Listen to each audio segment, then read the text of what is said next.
Hello and welcome back. I'm Lori Williams, and today is the first part of a three-part series that I'm going to be doing how to help yourself mentally, emotionally, and spiritually. So, these are going to be three different things over the next 3 weeks that I'm going to be talking about. So, today, to kick this off, I'm going to be answering the question of what can you do today to start helping yourself mentally. So, essentially, a lot of mental health problems come from a poor thought pattern, a, many poor thought patterns. So, what you want to do to be able to begin to change these thought patterns is to become aware of them. The truth of the matter is, until you become aware of what it is that you're trying to change, you cannot change anything. We as human beings have over 60,000 thoughts in a day. That is a lot of thoughts. We are very unconscious with our thinking.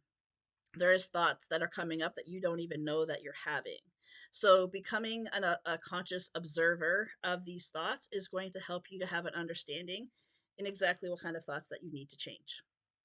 You will, like I said, you will not be able to change them until you become aware of them. Starting today, you can spend the next few days becoming aware of the thought patterns that you're having. And then essentially, what you want to do is you want to change those thoughts, you want to change those patterns. Choosing to just do something different is how you change them. It doesn't have to be super complicated. It's going to feel hard. It's going to feel very foreign to you because you're trying something new. And so give yourself a lot of time and compassion and understanding as you're going through and navigating this process. When you're trying to change your thought patterns, you will not be able to go from a low vibe uh, into a high vibe. It's just not going to happen. That's like me going up to somebody who does not love themselves and say, "I want you to love yourself right now." They're not going to be able to do it. There is a process to it. So let's say, for an example, if the thought process that you're trying to change is going from a feeling of sadness into a feeling of happiness. Again, you're not going to be able to do that. It's too much of a jump. Mentally, emotionally, it's too much of a jump.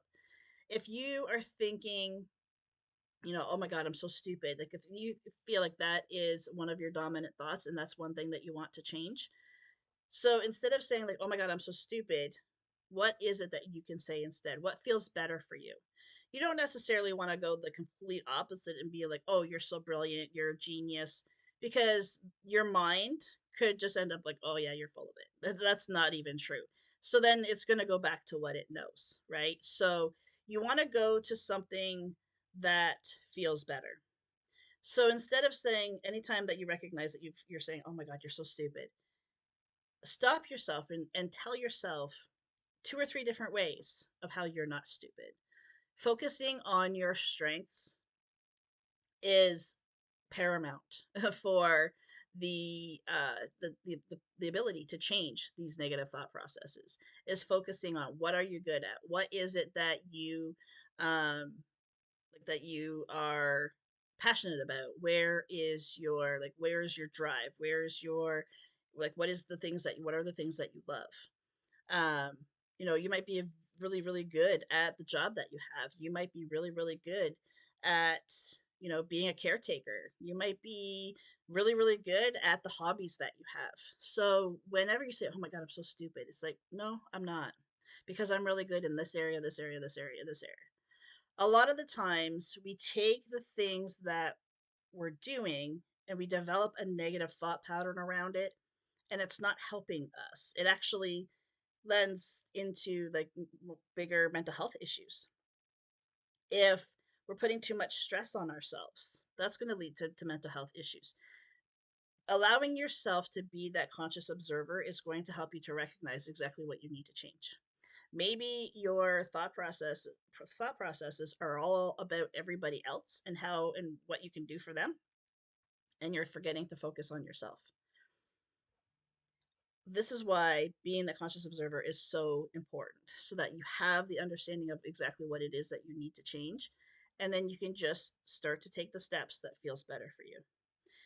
If you are someone who is feeling depressed because you put everybody else's needs above your own, basically essentially you're a people pleaser, you don't have to necessarily stop being a people pleaser. It's not going to happen overnight, so don't expect it to.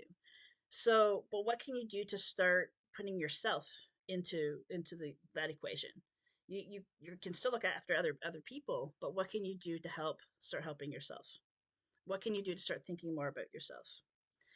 If we can spend more time being aware of where we currently are, where our starting point is, without judgment, without criticism of self, that is the last thing you want to do. Judgment and criticism of yourself is just going to add to the mental health issues. You want to take where you're at as a starting point, and that it's perfectly okay. Wherever you're starting from is perfectly okay. And take the simple steps every single day to something that feels better. Is this going to be the magic cure all for you? Absolutely not. Is it going to Does it have the potential to have massive shifts for you mentally? 100%. Thank you so much for joining me. I'll see you back here next time.